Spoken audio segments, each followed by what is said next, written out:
चतुश्रृंगी देवी मंदिर हे पुण्यातील अत्यंत प्रसिद्ध आणि जागृत देवस्थान मानलं जातं.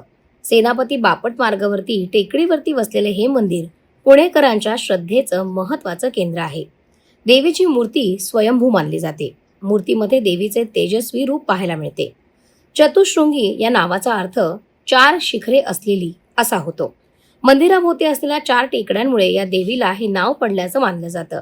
हे मंदिर देवी दुर्गेचं शक्तीपीठ म्हणून ओळखलं जातं. चतुश्रृंगी देवीला अंबेश्वरी असंही म्हणतात. या देवीची मूर्ती स्वयंभू आणि सिंधूर लेपित आहे. हे महाकाली, महालक्ष्मी आणि महासरस्वती यांचं एकत्रित रूप मानलं जातं.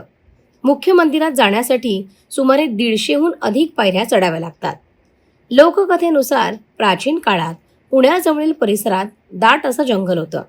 त्या काळात दुर्लभ शेठ पितांबरदास नावाचा एक व्यापारी देवीचा भक्त होता. असं सांगितलं जातं की त्याला स्वप्नात देवीने दर्शन दिलं आणि टेकडीवरती स्वतःची मूर्ती असल्याचं सांगितलं. यानंतर त्यांनी या ठिकाणी शोध घेतला असता टेकडीमध्ये स्वयंभू मूर्ती सापडली. त्यानंतर येथे मंदिराची स्थापना करण्यात आली.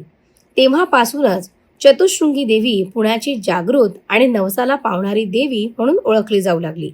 मुख्य मंदिराच्या परिसरात देवी दुर्गा आणि पार्वतीनंदन गणेशाचंही मंदिर आहे.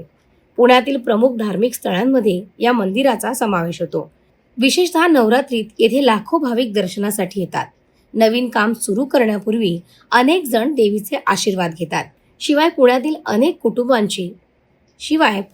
अनेक कुटुंबांची ही कुलस्वामिनी सुद्धा आहे.